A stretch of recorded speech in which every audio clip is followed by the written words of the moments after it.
Welcome to the PIC Family Voices podcast, a space for families of children and youth with disabilities and special healthcare needs and the dedicated professionals who support them. Join us as we dive into topics from early childhood and healthcare to education, behavioral health, and life after high school, everything that shapes our shared experience. Our mission is to equip you with the insights, resources, and a supportive community to help you navigate this journey in ways that work for you, your family, and the people you care about. Welcome back to the PIC Family Voices podcast. Today, we're diving into a topic that can make a big difference in understanding your child's developmental screenings. What are they? Why do they matter? And what should you as a parent or a caregiver know about them? Our guest is Meagan Galvin. Meagan has been working in the early childhood care and education field since 2008. She previously worked in infant and toddler care, preschool, and home visiting. Meagan is currently a family worker at a Head Start center that recently opened up inside of Nashua Community College. Over the past few summers, Meagan has also been a part of an initiative to provide developmental screening pop-up events in the greater Nashua area. Meagan, thanks so much for joining us. Thank you for inviting me. Before we dive in, can you tell us a little bit about the developmental screening pop-up events that you do? Sure. So that was a collaboration between the United Way of Greater Nashua's what they call the Smart Start Coalition for Early Childhood Success, a group of various service providers in the Greater Nashua area working with children birth to 8, actually. And it all started because someone in one of the coalition meetings said, we wish that there was someone in the community that could provide ASQ developmental screenings at community events. And I jokingly said, well, if someone pays me, I'll do it. And I learned not to say that to that group because that did turn into a rather large grant that I worked on the last 2 summers, providing events in the community, as well as going out and doing some trainings at childcare centers or even going out at a childcare educator summit, doing some small presentations out there and getting parents connected with the tool, as well as getting other childcare centers and preschools connected with those tools to then share with their families. Most of it was done at like library story times or indoor playgrounds. And it was a really fun experience. Got to meet a whole lot of different kiddos. And in addition to providing the ages and stages questionnaires, I was also giving out information on the CDC milestones, different play-based activities, and just kind of letting everyone know also about what was available in the region. Yeah, great. I love that you are going out into the community to where families are already at, like library story hour. They're right there. They're going to go there anyway, right? Families are Yep. so busy. It's like so nice to meet someone like you while they're already doing something with their children. So I know you kind of like already talked a little bit about like the ASQ and the developmental screeners. Could you tell us in simpler terms so that everyone can understand what is a developmental screening? Sure. So a developmental screening is more or less a questionnaire that gives a snapshot of a child's development. And it gives both parents and professionals a rough idea of whether or not a child is most likely developing on track or whether or not that child would benefit from a more formal assessment and supports. Okay, great. What kinds of things do they look for on these screeners as far as measuring a child's development? And we're talking, to clarify, we're talking early childhood here, birth to 3 or So the tool that I'm most familiar with, which is the ages and stages questionnaires, they work with children birth to about age 5. And that's the one that I see the most used in childcare or preschool settings, which is my background. okay. And so the ASQ3 is the developmental screening. And that one, it breaks development into a couple different areas: communication, gross motor, fine motor, problem solving, and personal social. And for each developmental domain, they ask a question on, for example, in the communication section, they will ask, is your child using sentences at least 4 words long? And the parent or caregiver will say, yes, sometimes, or not yet. And within each of those areas, we look at how many yeses versus how many maybes and how many not yets to see whether or not a child, we think they're on track or whether they might need more support. So yeah, in communication, can they have a conversation with you? If you ask them a question, do they answer appropriately? How many words do they know? Gross motor would be about their large muscle skills. Fine motor, more about their small muscle skills, pre-writing, being able to manipulate objects. Problem solving, it's one of my favorite problem solving questions is actually, if your child wants something up on the counter, will they pull over a chair or something to climb up? I love that. I think that's a great example. Yeah, my favorite part of that question on whether or not child can bring the chair over and climb up the counter is parents are oftentimes not thrilled that their child is grabbing furniture to climb up. And I will agree with them that is very frustrating when your child does, but really great. They had the idea and they were able to solve their Well, problems. yeah, okay, so we're looking for, like, those critical thinking skills there. How do I accomplish what I set out to do? Yeah. That The thing. critical thinking is great. We can work on also the safety and the how and when later. Okay, that makes sense, that makes sense, great. So, how are these tools used by childcare providers or, like, in your pop-up? Like, who initiates? How does that kinda work? I've seen it work a couple of different ways. Oftentimes in childcare settings, the childcare staff or the teachers will be completing the screening and going through based on what they see in the classroom environment. It was actually written to be a parent led tool, which is something that in my practice, I have increasingly involved the parents more and more. Okay. During the pop-ups, it was definitely completely from the parent perspective. If they did not know whether or not a child had a certain skill, I could talk with them a little bit more about it. We could pull up some materials to test it out or reframe the question to see if there was another way to show the same skill. But for a lot of those, a lot of the questions can be done by either the early education staff or by a parent. I know they're also used in doctor's offices, which would be completed by the parent as well. Okay, so like a pediatrician at a well child checkup, like they hand the parent the questionnaire? Yeah, the pediatrician could use them. I know pediatricians have a couple of different tools that they use. ASQ is one of them. I've also seen pediatricians use something called an MChat and something called a PEDS screening, which are going to have a slightly different focus. I know MChat is primarily used to screen whether or not a child is possibly needing an evaluation for autism. The PEDS I'm not as familiar with, and there might be other tools as well. Okay, great. But they're generally that birth to 5 age range for development, all of them. Yeah. I think there are some that are younger versus a little older. I wanna say Okay. there's some that are birth to 8, some that are birth to 3. Okay. But just that general, like, early.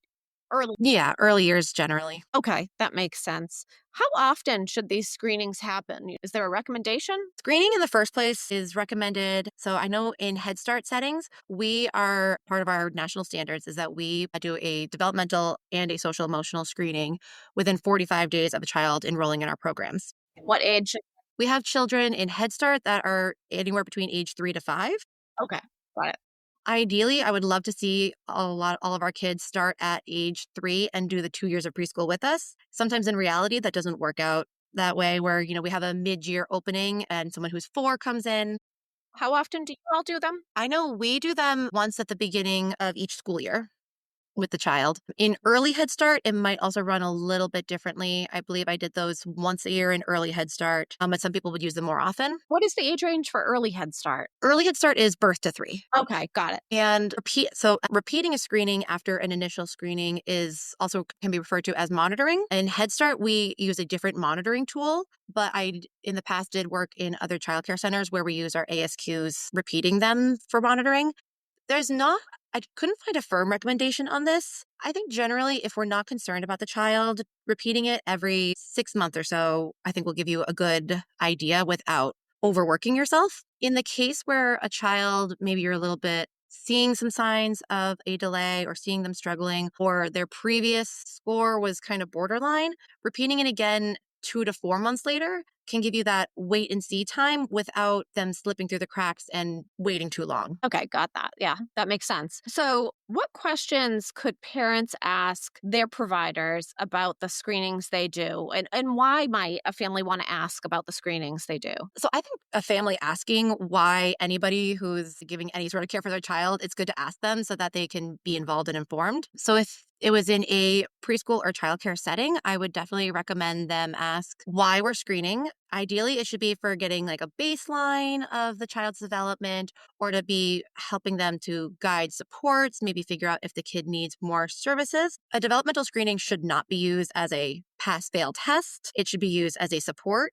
I do think sometimes parents will see that and think this is a test that their child could fail, Okay.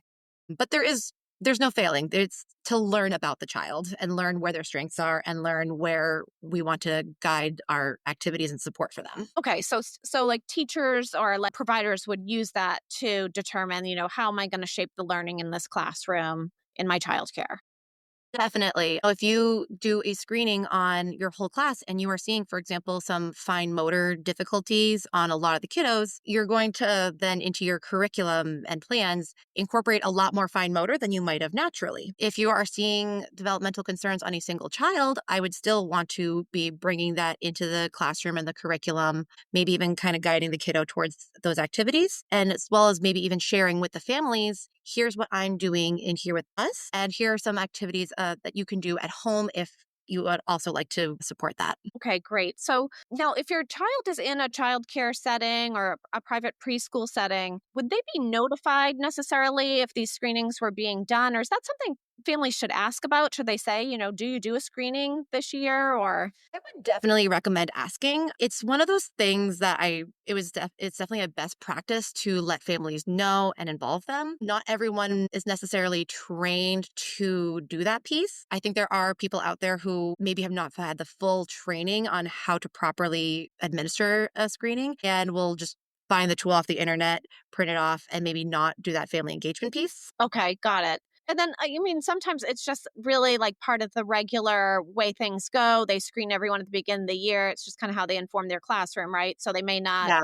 They might not think to involve parents. Right, right. So I'm thinking probably helpful for families to ask, is there a screening done and how are the results shared with us? Who gets Mhm. to view these results? Is that appropriate? Yeah, I think definitely asking, is there a screening? How often? How are the results going to be shared with me? And how are the results going to be used in the program? I think are all very appropriate questions. One thing to also ask would be if their screening shows there's some larger developmental concerns, whether or not the childcare or preschool is comfortable giving referrals out for additional services, and whether or not they are able to support the family in going through the process of those referrals. Okay, great. So the importance of getting these early childhood screenings done, I assume, is to really help that child's development in the long run. Am I correct about that? Like, how should families be viewing this? Yeah, no, it's definitely, I think, so if there is any sort of developmental delay,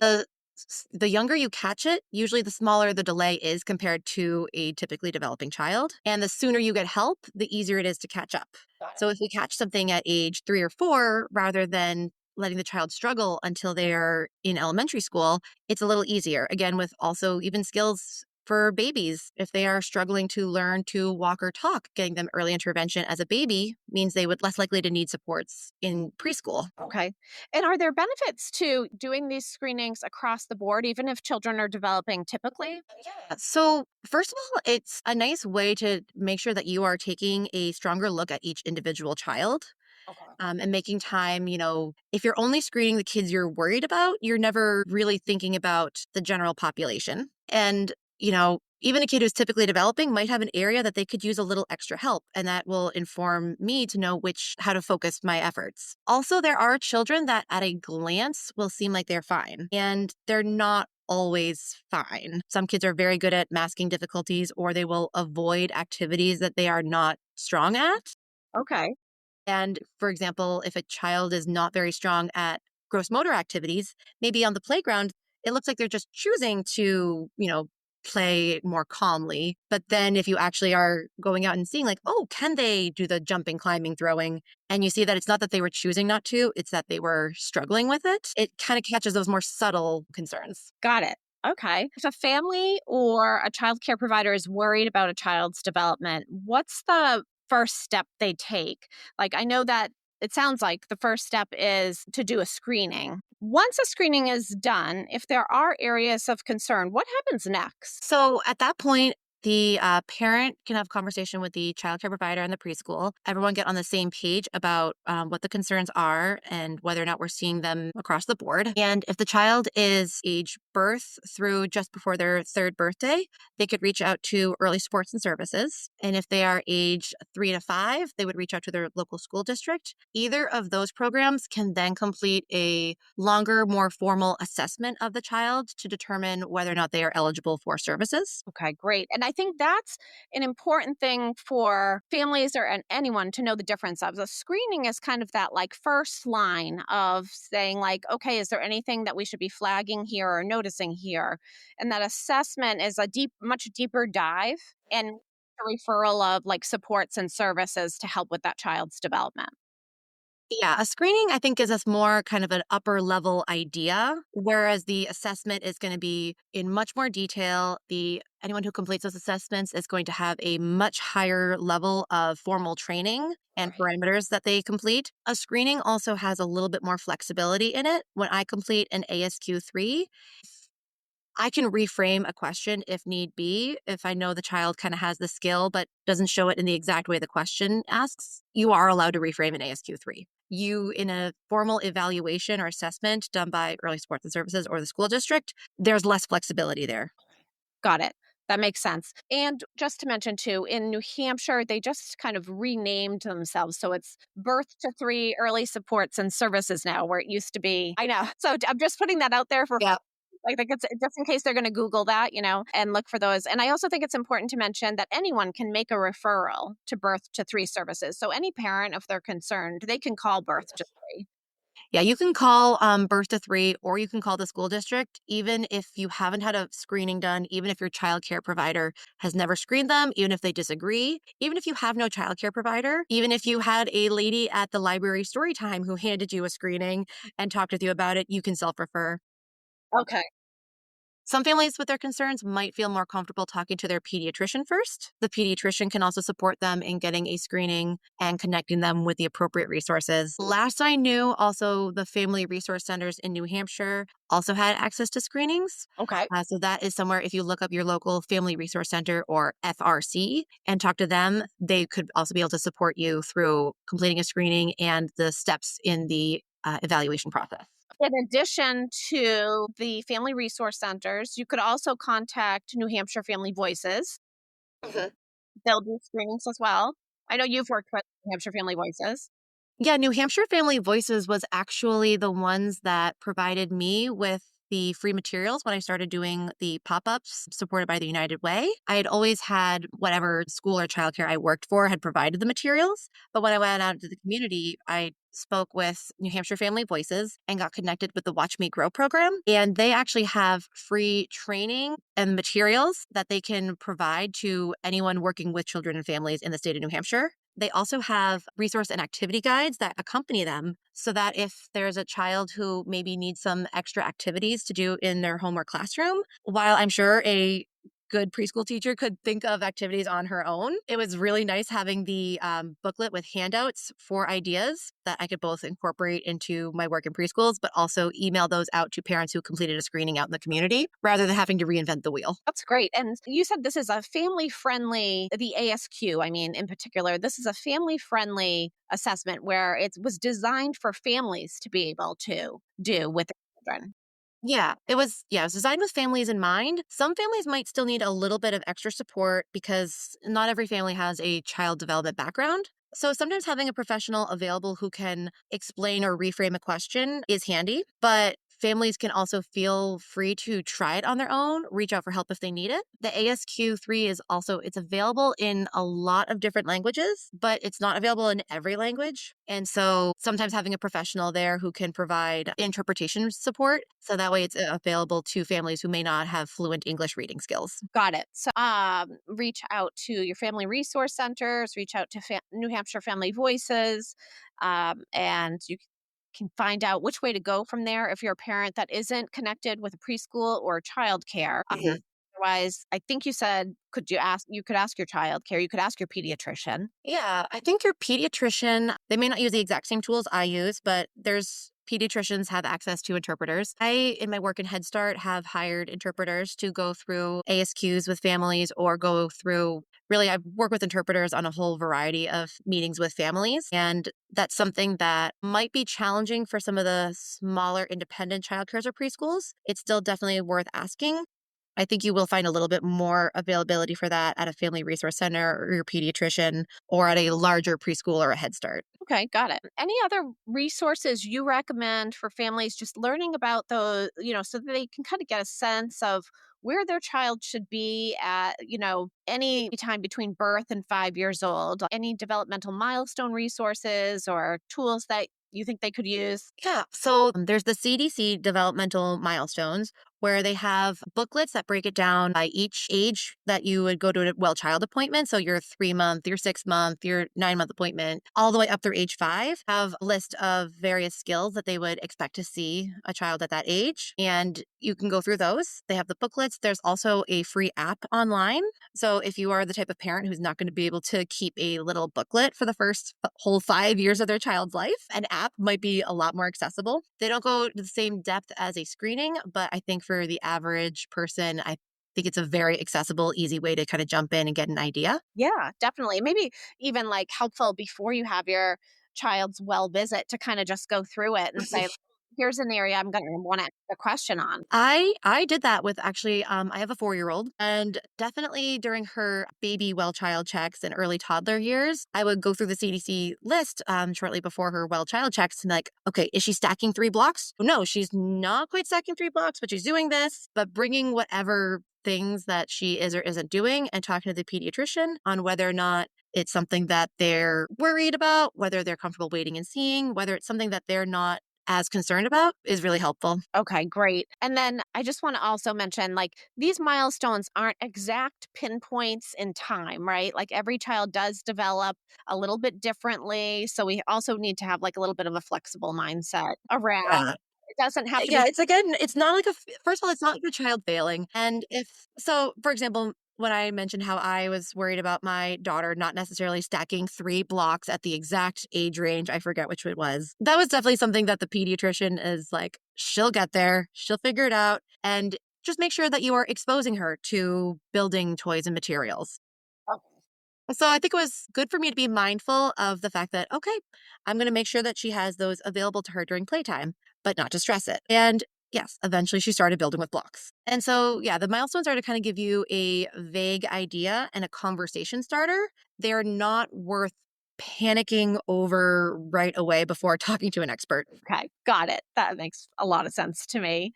Well, as we wrap up, any final messages for parents who might feel nervous or unsure about developmental screenings in general? So I'd want to remind the parents that the screening is a tool made for learning more about your kid, and it's not something that, you're passing or failing or that they are winning or losing. It's just taking a snapshot of where they're at. And so it's just helping you learn more about your particular child. And if you are the one going through the list and trying out the activities, try to relax and have fun with it. And sometimes also kids can be really funny, and you might need to try things 2 or 3 times. There's a big difference between something your child can't do and something your child just won't do right now if they're tired or cranky or are just not feeling like it. I did actually work with a family and we were doing a screening recently, and I think I asked him whether or not the child could do a 3-step direction unrelated. And I was like, oh, honey, could you walk over to the door, clap your hands, and sit down? And he looked at me, rolled his eyes, and said, I could. And for that day, I just kind of put the screening away and said, okay, we're going to try this another day. But he was in no mood for, he thought it was a nonsensical direction. It was, seeing whether or not he could hold 3 directions in his mind, remember them, and follow through, which is a useful skill.